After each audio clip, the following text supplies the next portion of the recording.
Well, that helped. Welcome back to episode 2 of Fishbowl with Friends. I'm your host, and this is your host. I'm Haley. This is August. And the premise is simple. What are we doing here, August? We have a fishbowl today. Actually, a fishbowl, and we're gonna take. I'm so scared. We're gonna. Premise of the show is we're gonna pull out your cock. I just want to say I've crushed the intro so far. I'm professional so here. sorry. So brands, reach out to me. Pull out some topics, talk about it, and shit, like we said last time. Yeah, that's exactly what this is. We're just hanging out, talking about nothing and everything. Should we get started? Let's go. I'll start. You start? You start. Rock, paper, scissors? Okay. Are you gonna do it right this time? What is right? Is there right or wrong here? For this game, yeah. Because we have to go at the same time. So if you go early and I go late, it's not the game. Shoot. On shoot. Okay. Rock, paper, scissors, shoot. Okay. Rock, paper, scissors, shoot. Okay, you won. And we're starting off hot. Heck yeah. Don't be precious. This is a your card.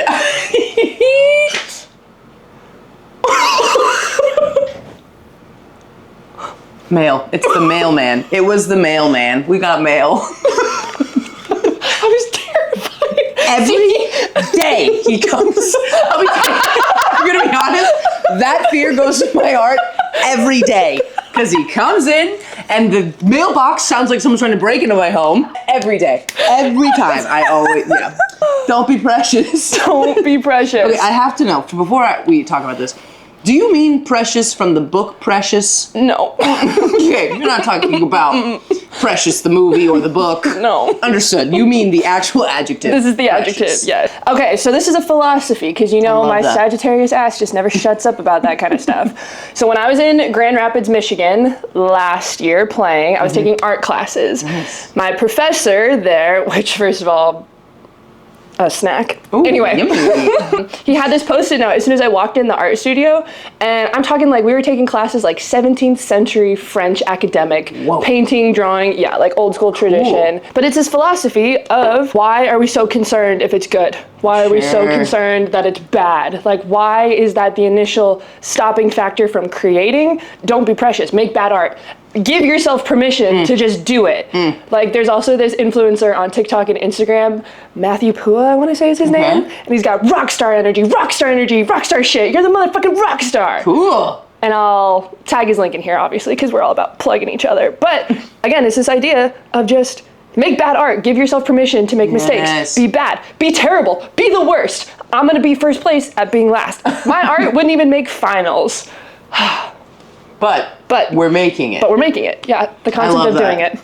That actually came up. Jesus. Yuck. Oh my God. You better keep that in. She's our editor also, so she gets to decide how good she looks and how bad she looks. She has to keep that in. Back to the premise. You can't sit like this. I cannot. I cannot bend my knee. Actually, let me give it a try. Yes!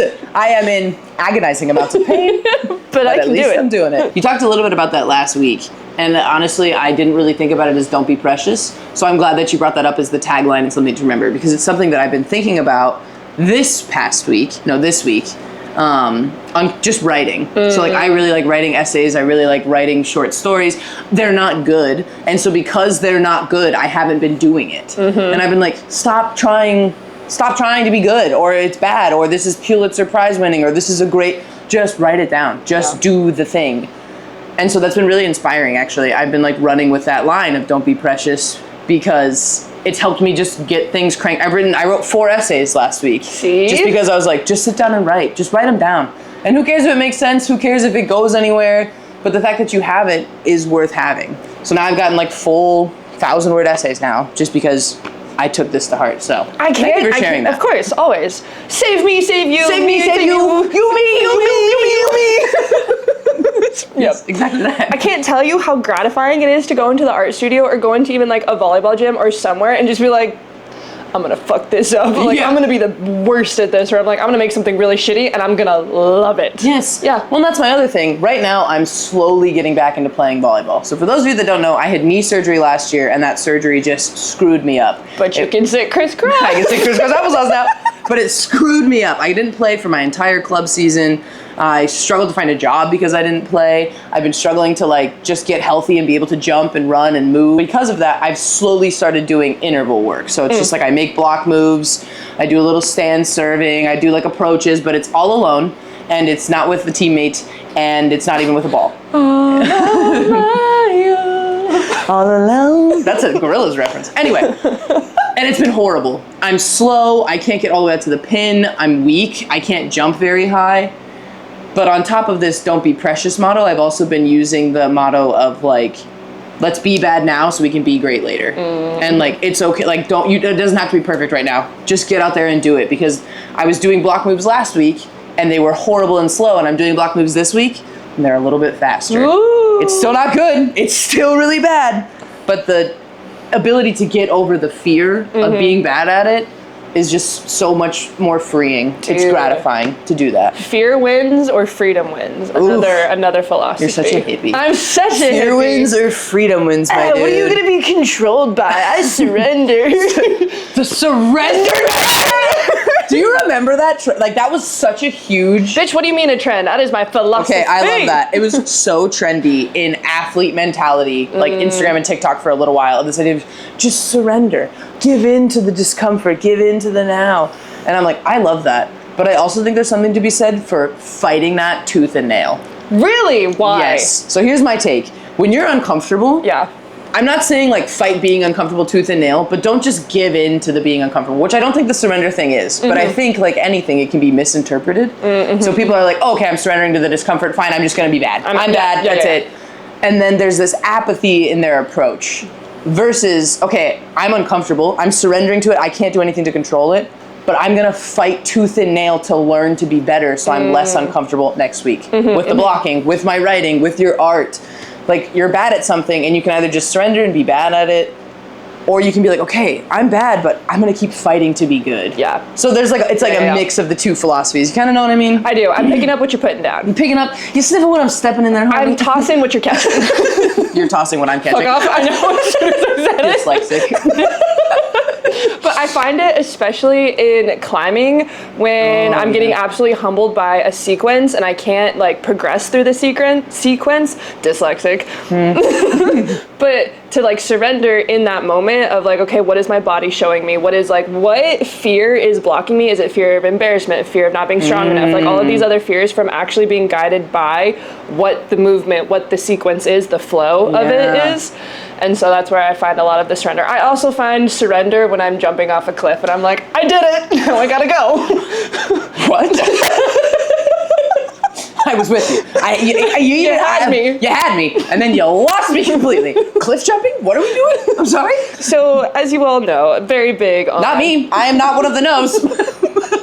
What? When was the last time we talked? I've been... like bungee jumping or like canyon jumping, all of those types of things. Even cliff jumping, like into the water type shit. Into water. Or on a rope that you're hoping is... I love you so much. That's the most white people shit about you. That's crazy. How many black friends have you taken to do these things? Yeah, okay. Bomb-colored activities, okay.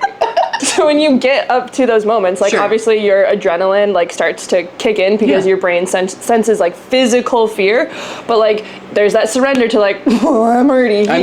I'm here. We're doing it. I came here for this purpose. Exactly, and so you just kind of have to trust that like equipment isn't gonna malfunction. You can't, like, that's the thing is you can't know, so all you can do is just be like, look, there's an undeniable trust involved as well. And like, look, these instructors have been doing this for so long, like this place is what it is, like I'm here now, I'm as safe as I can be given the circumstances. Safe. I'm gonna do it. And then you just people shit. Yeah. Literally? What's the whitest thing that I do? This is probably pretty white. Sitting on my little hands. I do all kinds of white people shit, so I can't talk, but that's crazy. But I admire that your ability to get over the fear. That's impressive. I was about to hit you with the black people shit that I Yes. do. I don't know if that's... Please, I would love to see how we can... What is your black people shit? Okay, so this one, I just thought of so many races. So growing up in and I mean no harm in anything I'm about to say, fucking cancel me. Get her! Get her! Keyboard warriors at the ready. I'll give you the firing call.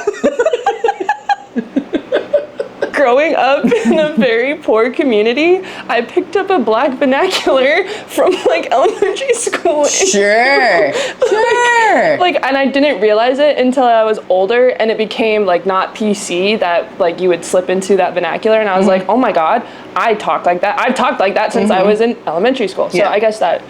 The issue is the fact that the narrative is that to sound impoverished is to sound black. That's the issue with like the racism. Or like people would always tell me like, Haley, why do you talk so white?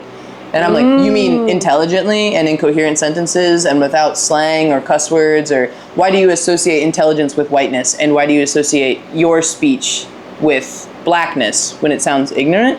Why do we associate ignorant? This is supposed to be lighthearted. We've gotten through one topic, folks. But that's that internalized racism that I think we don't even notice, is that we associate poverty and ignorance with black or Latino or whatever, but we don't associate intelligence with that. Next. Oh my god. Oh god. Let's talk about Carl from Love Island. Yay! I put this in here. I put that one in there. 100% slid into that man's DMs. I love that. But then realized his connection with Anaya seems to be pretty genuine, and Anaya deserves a good man. Like, let's rewind this, okay? We all want a good man like Carl.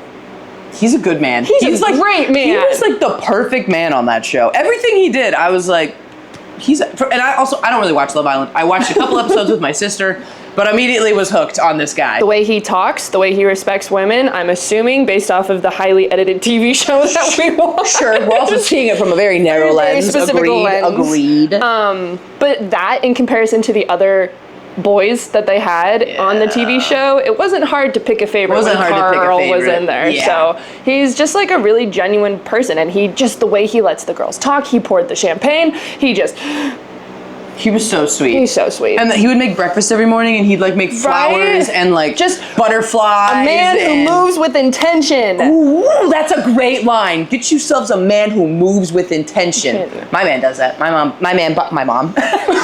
Whoa. A minute. Anyway, my man bought me a vacuum. He filled up my fridge with LaCroix when I came back from Chicago. He made the bed.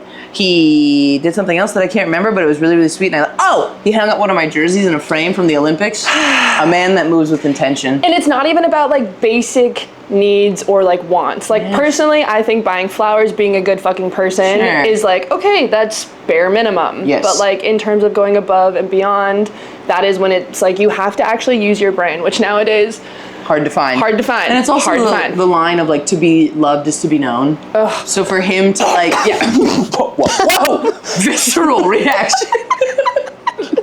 Got so excited. I was like, Gremlin mode activated, sure. But yeah, to be loved is to be known. So for him to know like what kind of drinks I would want, or like he picked me up and he had like snacks because he knows that I was traveling and I was gonna get hungry. So like to be loved is to be known. It's really sweet. I don't know if we talked about this last episode. One of my biggest love languages is picking somebody up from the airport. That's such a love language. That, if you pick me up from the airport, it's one that I also like try to go out of my way for. Like when someone's like, "Can you pick me up from the airport?" Nine times out of 10, I will always say yes. Yes. And if I can't pick you up because I have practice or I have a game, I will pay for a car. I'll arrange for a car to pick you up, so you don't have to worry about anything. I am the same exact way, because coming home, especially in LAX, because this airport is sucks. terrible, horrible airports. Yeah, that's a great love language, though. You know. This was supposed to be a gag question that nobody pulled, but I just pulled it. Are you a good person? Fuck you. I thought we should unpack this one, folks, given the drama that August and I have received this week, where we both thought we were the meanest people on the planet. Because sometimes you are. Here's why I thought I was a bad person. My running list. I don't talk to my mom enough. I really need to be reaching out to her and my dad way more. I don't talk to people. I don't reach out to anybody, truthfully. We went 6 months without having to talk to years. Yeah. I don't talk to people enough. I'm a little obnoxious, a little rude. I have some pretty hot takes on certain things, and I'm quick to tell them to people, which might hurt people's feelings and make them feel less than. I'm also really quick to hold a grudge. You know who you are, and I can't fucking stand you, and I'm not looking forward to seeing you again. So those things. Never seen me that lit before, huh? No! Yep. Damn! Yeah. So those things I was dwelling on in a stupor of just sadness, and I was like, I really just think I'm a bad person. And I couldn't get out of it. And I called my mom crying, and I told her that I think I'm a bad person, and she was like, I know that feeling, that sucks. And then she helped me obviously feel better. We talked through it. But some days I'm really just feeling like I'm a piece of shit, you know what I mean? Yeah, no, I try to find the little things that hold me down, that make me think, okay, I am a good person. I say hi to our security guard. I stay up late with my grandparents when they come and visit me in Italy, and we talk late into the night because it just means a lot to spend time with them. I pick people up from the airport. I try to buy things for people. I know like money is a terrible way to show that you're a good person. But unfortunately, one of my love languages is trinkets. Trinkets, being provided for, taking someone out to a nice dinner. Yeah. Those are all things that I like to do to like try to be a good person. So I think at my core, do I have bad days? Sure. Do I have some shadows? Of course. But I'd like to believe that I'm a good person. Yeah. You? What led us to this conversation, if you'd like to share? I'm going through a lot, and I'm very, very good at balancing everything. My house is on fire. My family. Actually, it's underwater. Sorry, yeah, my mistake. My house is underwater. My family relationships right now are like not very good. I also don't reach out to anybody and fight very often, which is now leaking into like my other friendships. And so I'm hurting a lot of people because I feel like I'm in a corner trapped, and there's not a whole lot of like outlets to be. I don't feel safe. I don't feel safe and secure. So like my brain has reverted back to like 14-year-old August, but that doesn't excuse the behavior. But I'm just at a very like charged point of my life. I don't have a job. I'm trying to figure out what's next. I was a former professional athlete, now dealing with not having a job. Yeah, that transition space. And like I know last episode I was like really happy and really, you know, like go get him. And I always am going to be an optimist because I'd rather see the glass as half full than half empty because like. Because what's the alternative, dude? Seeing the glass as half empty is hard. So I tried to teach myself how to hold more peace, and I've gotten a lot better at that, of just being more emotionally stable, I guess. It's just really hard, and that is 100% human to feel like that. So all that to say, I hurt somebody that is very close to me this weekend, and that was very jarring. But I think an ego death like this is good, but I did spend Monday like ruminating and being hopeless and being like, I'm the worst person on the planet. I am not kind, I'm not nice, I am so easy to see yourselves in that light when you're in that headspace too. Yeah. As an athlete, your worth feels like it is attached to how you play and perform. And just behave. Yes. So when you have one moment that you don't show up correct, or that you're not as consistent, you're not professional, you're not like the perfect example of it, you're like, rug out from underneath you. Well, because we're taught, I think, as athletes that the game is all 1% margins. So it's like, that's that Rocky quote where it's like 1 second too late, too slow, 1 swipe too far left, too far, like whatever.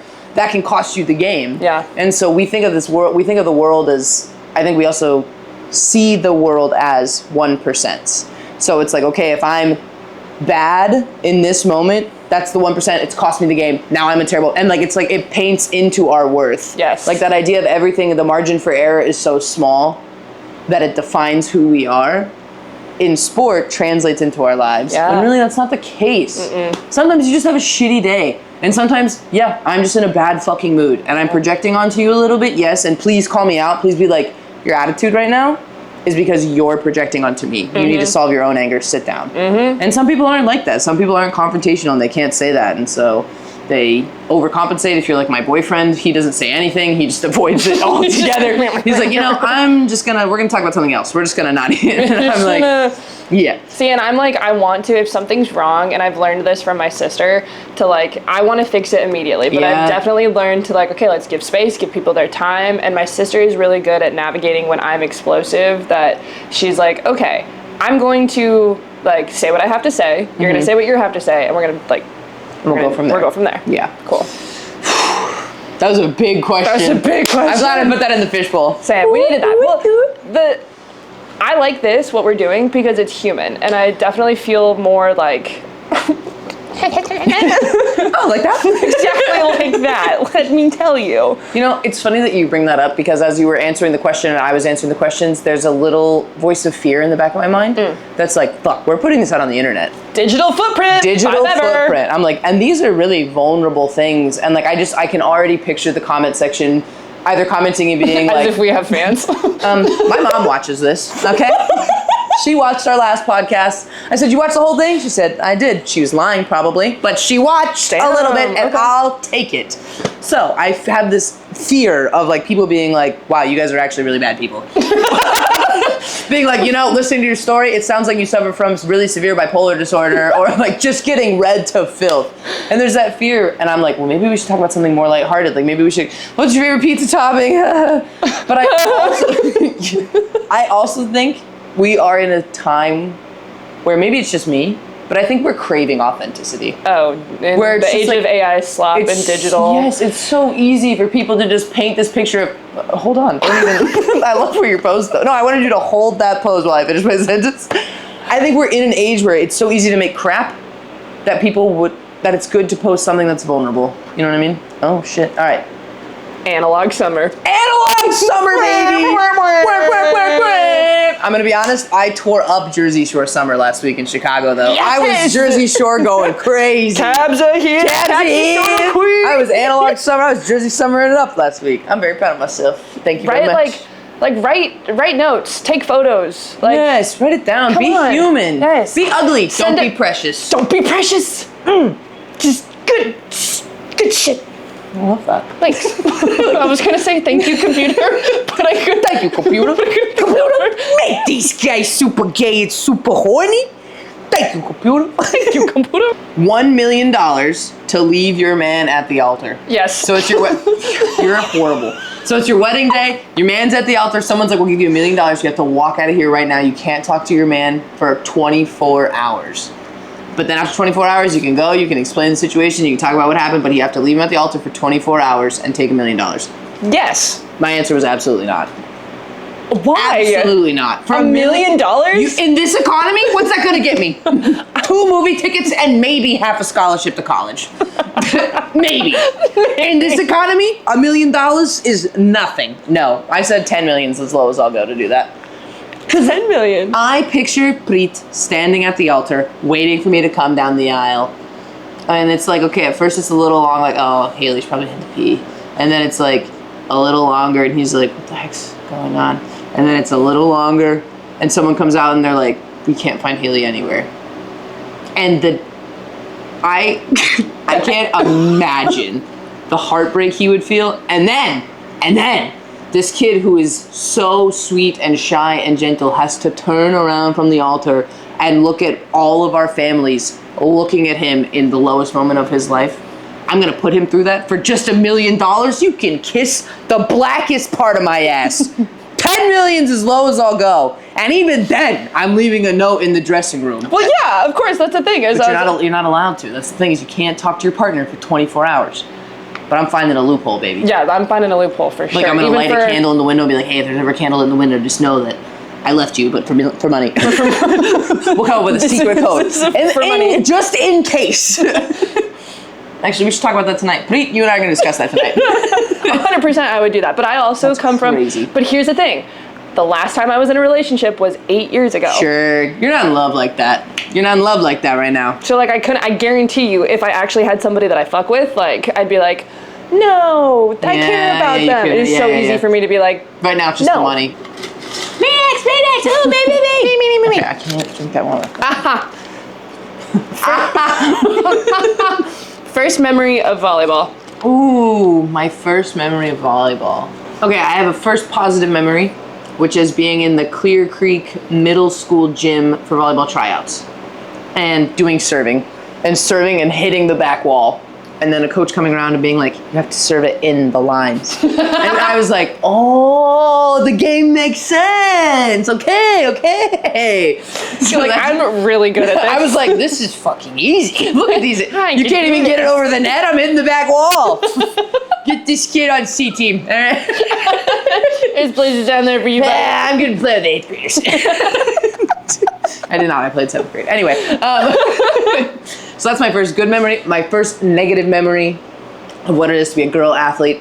I played club volleyball, and we went to Colorado Crossroads, and I bought these super fun spandex that were all peace signy, and I got these great like monkey knee socks that had bright red monkeys all over them, and I was scared of my legs and really insecure about them, so I wore really long basketball shorts, and then I was also really insecure about how my arms and my body looked, so I wore a big baggy hoodie, and I went to practice, and one of the 8th graders was like, you know, Haley, I can't see any of your skin except what's on your face. And I went, I have covered up every inch of my body. And that was the first time I was like, I might be insecure. Reality check. And then that insecurity followed me for the rest of my life. And I still hate my body to this day. Congratulations, 12-year-old Haley. Nothing changed. Dark. I told you. Negative. I told you this is a negative memory. We only want the realist things here. We only want the realist stuff. Damn, dude. Okay. I'm a little less insecure though, 12-year-old Haley. We like our boobs now. That's for you, kid. I vividly remember the first time playing in a game of volleyball. I was in Colorado Springs, and I blocked somebody else's serve. First point ever I've ever played, and I blocked a serve. And I was like, I'm kind of fucking good. You're like, like this is hard? This is hard. It's the easiest game ever. Yeah, I'm gonna go get the ball. What are you talking about? See ball, get ball. Easy. What? Who broke the news to you? Little did I know. The ref like laughed on her whistle and was like, hey coach, can you coach maybe? Can you tell your girl what's up? And so they tried to tell me that I couldn't do that, and I was like, well, that doesn't make any sense. That doesn't seem right. No. Are you sure? No. I vividly remember too being on a team when I was had to have been like 12 or 11, and we had 22 girls on this team. Brutal. 22. Brutal. We almost had 4 teams. And I remember going to a tournament, and because I joined club late, I was not going to play. Also, I was left-handed, and this coach made it my problem that I was left-handed. Yeah, didn't teach you the right footwork. Didn't anything of that. And they're like, well, I just simply can't. You're left-handed. I don't know. Whatever. Do whatever you want. Just do whatever you want out there, kid. I didn't think being left-handed was so, like, diverse. Yeah. Like, that is not being black. That is not being gay. That is not. You have faced your oppressions in your life. Not very oppressive at all. But to me, at a young age, I was like, this is everything. This is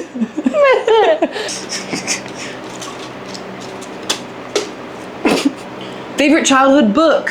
There's a book called Rikki Tikki Tavi about a mongoose.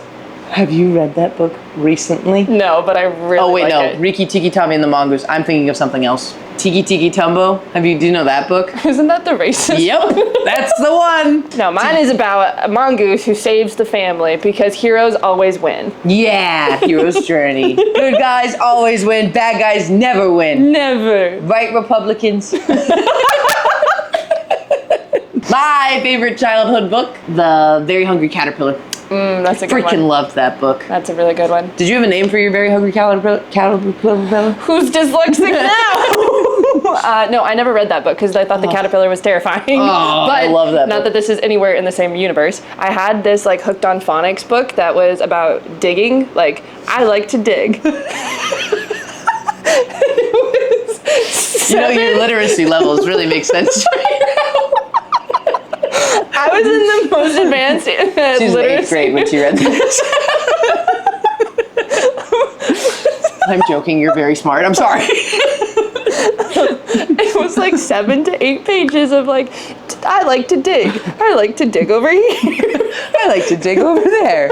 I like to dig in my underwear. It was a rhyming book. I love that. Sticky notes in hindsight? Bad idea. Bad idea. like origami. Okay. It says silliest or stupidest most recent purchase. Like something that you're Ooh, like a frivolous purchase. a frivolous thing, spending the money on. I mean, I buy a lot of dumb stuff, like from Disneyland and like the Snoopies. But my sister was visiting me in Salt Lake at the end of the season, and we were at Big Five Sporting Goods store, and they had a game where like you put in these wiffle balls into a machine and you press on this pedal, and it pops the wiffle ball up so you can like stealth pitch to yourself. Yeah. That was amazing. It was $12. I was like, hell yeah. We bought a wiffle ball bat and we went to the park and like started playing with it. I love that thing. I also love cracking a wiffle ball. Like so I was so glad I purchased that. So my stupid little self-pitch baseball game, my wiffle ball bat. That is something I wish I would have done when I was younger. Like I wanted to be a baseball player and a NASCAR driver like since day one. That was always my dream. You know, how come there's no youth sports for NASCAR?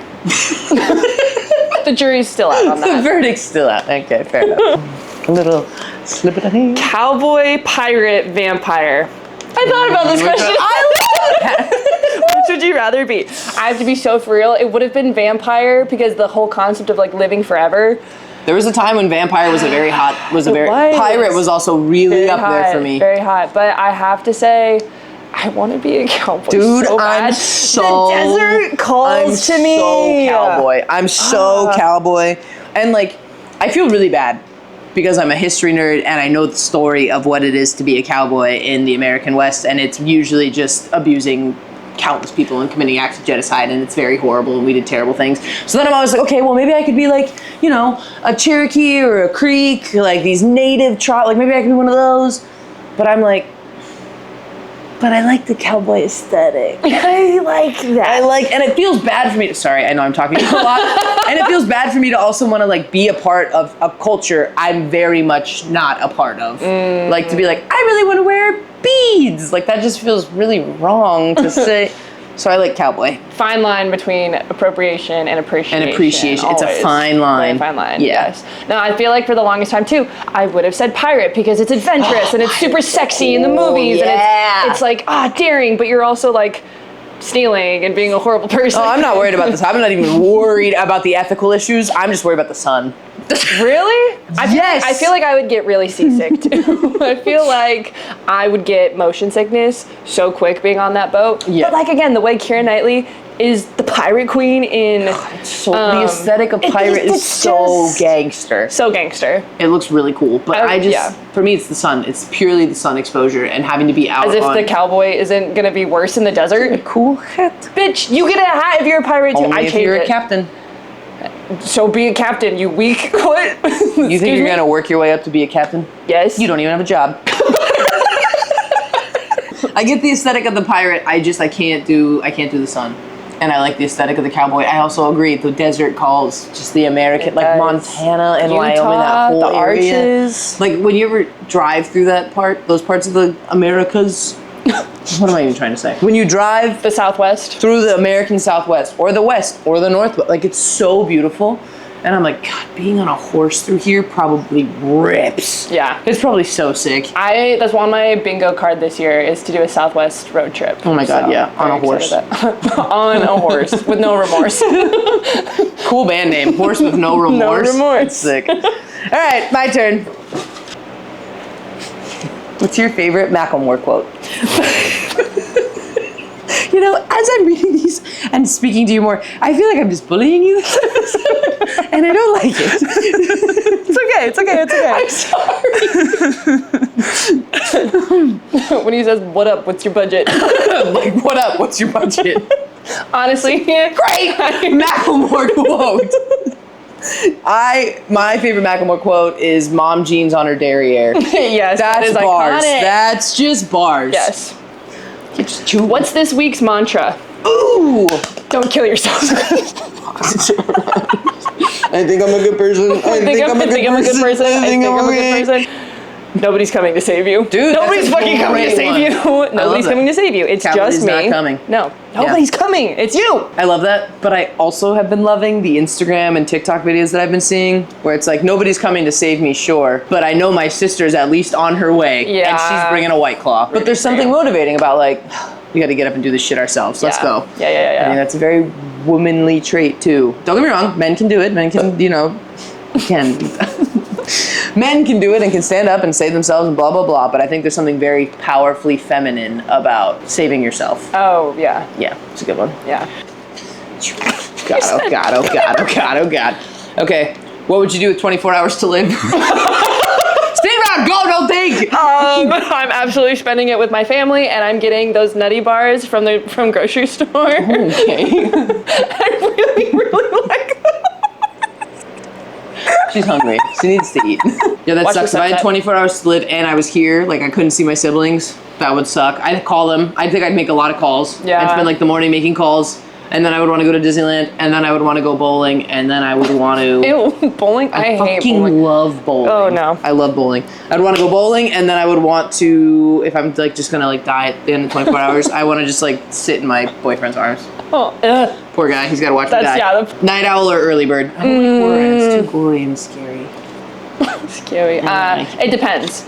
Night owl. I love being up late at night, and I love staying up to like 3 or 4 in the morning, and I hate that there's this concept of like, oh, well, you're a lazy piece of shit because you sleep in until 11. And I'm like, what do you think I'm doing late in the wee hours of the night? It means I was grinding and hustling while you were doing your little bedtime routine. While you were flossing and brushing your teeth and getting ready to go night-night at 8 o'clock, I was out here making money. I was working. I was grinding. Fuck you and your early morning. Enough of this early bird gets the worm shit. Night owl's out hunting. You get a worm, I get the fucking mice. I get that money. That's my soapbox. I kind of like that. Thank I you. like that a lot. Thank I've you, been, computer. Thank you, computer. I've been both ways, where I don't get any sleep, so I'm technically just always She's just always awake. always. It's fine.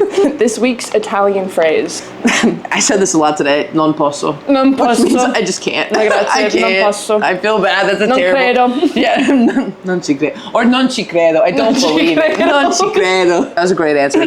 Best Disneyland ride? Specifically when it is soaring over California. Soaring over California. It's not even a ride. Yes, it is. You go in the air. I also like Jungle Cruise. You're weird. Oh, wait, no. I lied. I take it all back. Mark Twain. The river. It doesn't get better. You don't keep helping yourself. Or the train. You would like I a like good choice. those ones. Me, I love Space Mountain, and I lose my fucking mind on that. Also, the Incredicoaster. But that's also California Adventure, so I don't know. No, that counts. But It's okay. It's all vibes. I have this amazing cue video of me losing my shit on the Incredicoaster with my sister. 2 different types of friends. Roller coasters. Mark Twain. You heard it here first, folks. She's white. Wow! Stop the brushes. What is a dream you let go of? This is weird. We might have to cut this. Okay, go. I will not ever be a young school person in Japan. Let me rephrase that. No, I think you phrased it perfectly. But it's also for like, I will never be a college student in Scotland. For I will sure. never do a study abroad here. Yeah. I'm mad I don't get a study abroad year because Yeah. that shit is awesome. You'd played in Italy for 5 years, though. The people would dream of doing that. But yeah, sure. But God imagine- forbid you didn't take an algebra class in Edinburgh. In Edinburgh. really would have set me Sorry. apart. You've been to Scotland, though, right? Oh yeah. Oh, yeah. Must be really hard that you'd have to do your calc homework while you were there. I'm sure the experience was ruined. I'm bullying again. It's happening again. I'm sorry.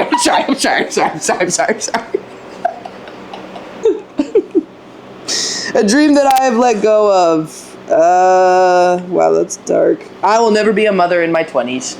I used to want to have kids when I was like 27, but I'm in my 30s and no kids. And here we are. And here we are, no kids. So I'll never be a mom in my 20s. Like my mom. My mom had me when she was 26. I had to give up the dream of being an actress. Really wanted that one. That was a hard one. I remember that. Yeah. I remember that dream. Yeah. Aw. What's something small that's a big deal to you? Racism. I have something small that's a huge deal to me. If it's not your boarding group, stop blocking the boarding line. That drives me up a wall. Yeah, no. When they're like, okay, now boarding group 5, and I'm like, lovely. And I go up, and there's an entire mob of people. Yep. And now I have to ask 20 different people, what group are you? And they're like, oh, boarding group 9. And I'm like, why are you standing? You got 40 minutes before you're gonna get on this fucking plane. We're all getting there. You have an assigned seat. You're in group 9. You're not gonna get a carry-on bag, so you already know the outcome of the circumstances. What are you doing? Sit out. It drives me crazy. Going off of that, Yes. when people walk in the middle of the road. Oh. Especially people walking in airports have no clue. Or no when clue. they stop in the middle of a walkway. People who get off the plane and immediately stop. I'm Exactly. like, oh, what are you doing? In Disneyland, I'll be walking around and there will be parties just stopped in the walkways, and I have a new line. I walk by and I go, huh, that's a funny place to stop such a big group. And then I keep going. And on multiple occasions, I've had people go, huh, what? Or I've been like, oh, we should move. Like, people, more public shaming. Not rude. I don't need to yell at you like I'm doing right now. But I need to tell you gently, Yeah. hey, that's kind of a silly decision right now. Or like a kindergarten teacher, hey friends, is this the best choice right now? This is like a very, very hot take, but shame has taught me more than anything else. 1000%. I'm a fairly confident person, deeply insecure, still a thing, 12-year-old me. But I didn't learn to be like somewhat confident, mildly confident, because I was always this way. I had to be shamed. I had to realize like, oh, you know what? These things are this, but I'm gonna build off of that and I'm gonna grow. Bring back shame. You know what taught me to be less of an idiot? Still an idiot, but less of an idiot? My parents being like, that was dumb. What the fuck are you doing? Literally, being told I was being an idiot. Yep. Bring back shame. Are you more intentional or impulsive? Intentional. It depends. It really depends, but I'd say impulsive. It depends. You're impulsive. Okay. And there you have it. That's episode 2 of Fishbowl with Friends. Woo, we're doing it. We're making something. Is it good? Is anyone watching? Who cares? Who cares? We're doing it. Thank you so much for tuning in. You can follow us on Instagram and YouTube. I think August has a TikTok. Follow me at Hailstorm on Instagram. Where can they find you? August Lee with an _ on Instagram. Perfect. We'll see you guys in the next episode. Oh, podcast.